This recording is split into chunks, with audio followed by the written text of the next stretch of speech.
Let's start with Lab 2, Exercise 2, Implement and Manage Endpoint DLP.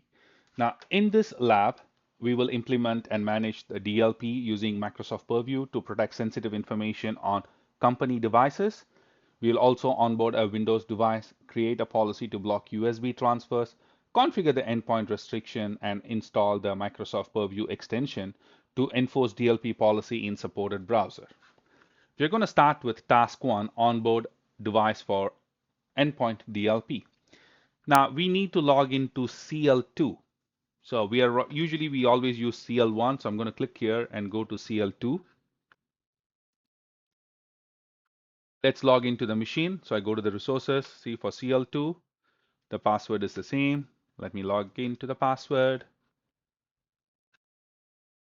We have logged into the machine. Let's go to purview.microsoft.com and let's sign with Joni's account. Please make sure you change the domain name from the default given in the email to the one that's given for your lab. On next, admin password, because we did change the password to the administrative password. On sign in, done. Let's move to settings and let download the onboarding package.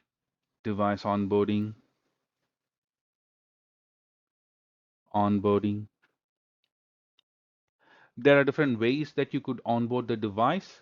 Now, since we are just going to do one machine, I'm going to go with the local script, download the package. The package will be downloaded as a zip file. We'll have to go ahead and extract it. Let's go to the downloads folder, downloads. There's the folder. Let's extract it.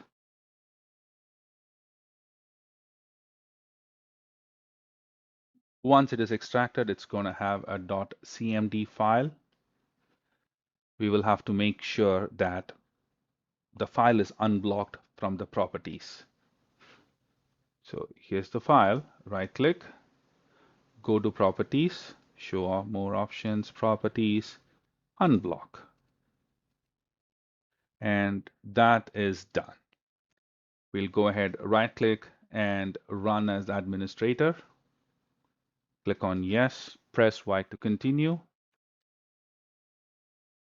It will take roughly 90 seconds to onboard. Just wait. It is completed. Good. Press any key to continue. Then we are going to go click on the search bar. We're going to type access work or school. Now we need to join our machine to Azure Entra ID. So I'm going to open up access work or school. Add a work or a school account. Click on connect. We will have to select Microsoft Entra ID. Let's click on it. We are going to use Joni's email address, and you know what to do.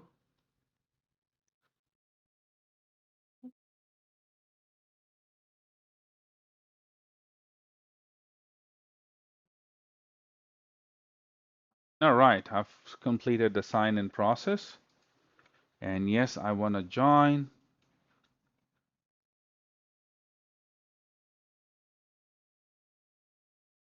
All right, you're all set. The device is connected to Contoso. I'm going to click on Done.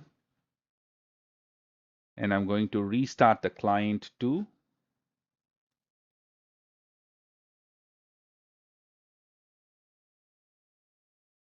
I am going to switch back to client 1, log into the Purview portal. Open up the browser.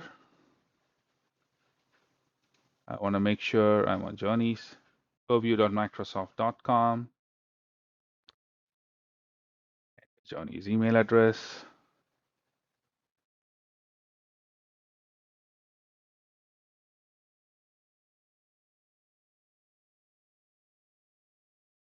Next, password is administrator's password.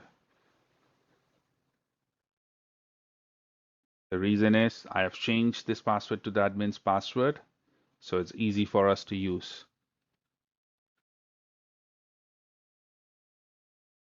I've logged in. Let's get started. I am going to now settings, device onboarding, devices, and let's see if I'm able to see the device, which is,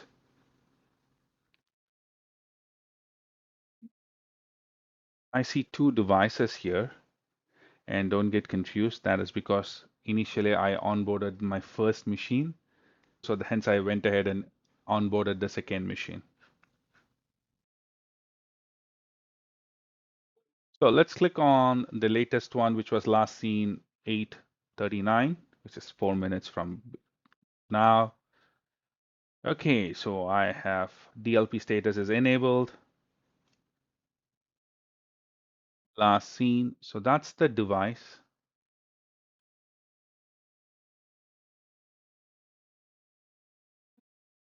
Let's start task 2, create an endpoint DLP policy.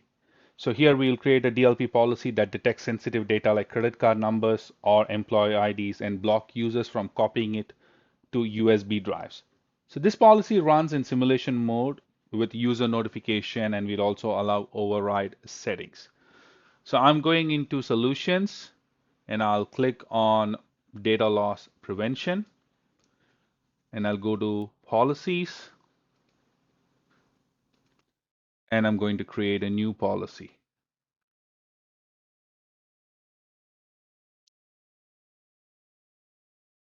I'm going to go ahead and click on next on the first page.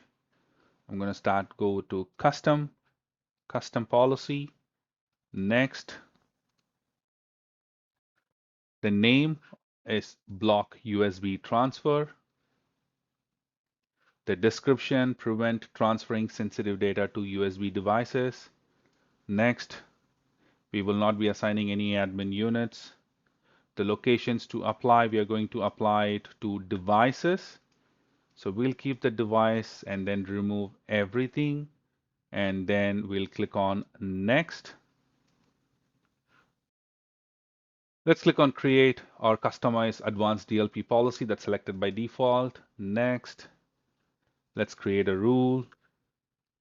The rule name is USB transfer rule. Let's put the mouse where we want to type and then click on the T symbol. Description. And under condition, let's click on content contains. Add sensitive info type. Let's search for credit card first. Select the credit card. Then we are going to search for US Social Security number. Press enter. Then search for US driver license number.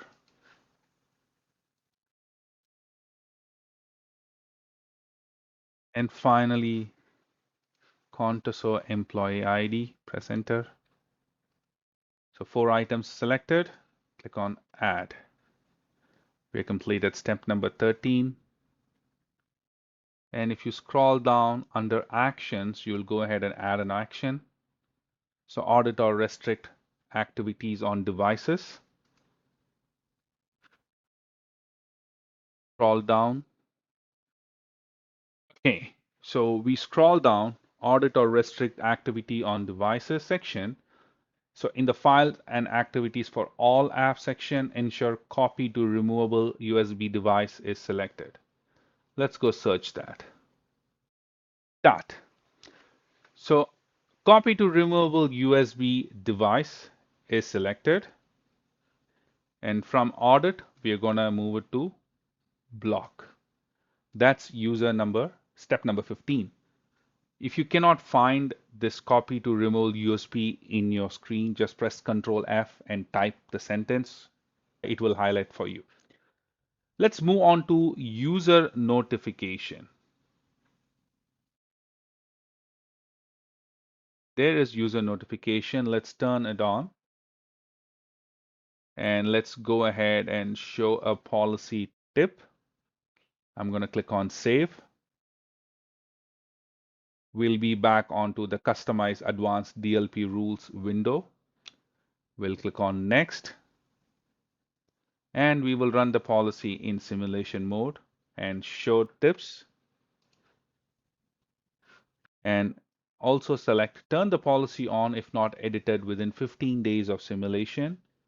Click on Next. Submit. It will take 30 to 60 seconds for the policy to be completed. And then you can click on the Done button on the new policy created page. All right, it's done. Let's click on. Let's start with task number 3, configure endpoint DLP settings.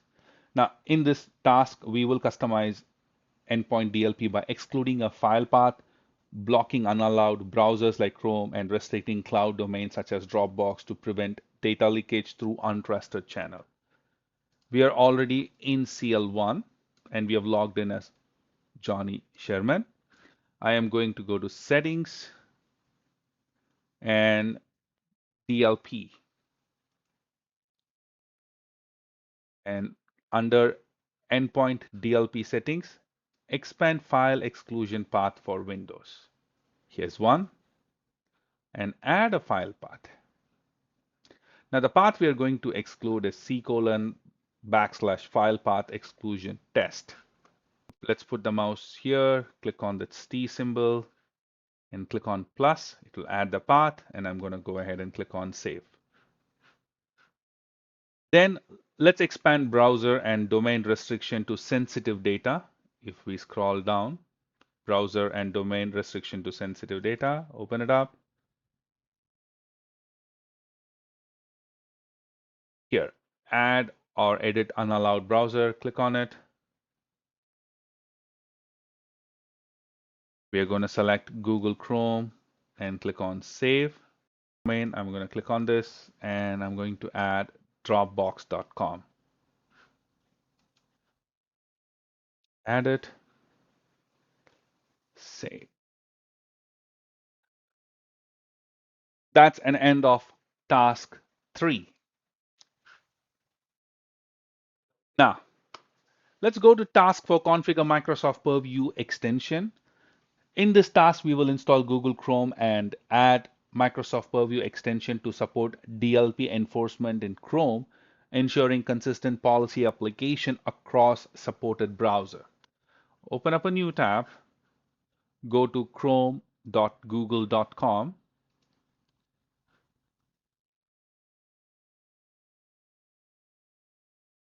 Download Chrome. I know I've downloaded so many files. Let's open up Chrome setup. Click on Yes.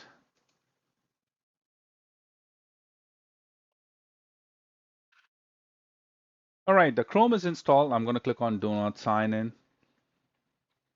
Skip, don't set it as your default browser.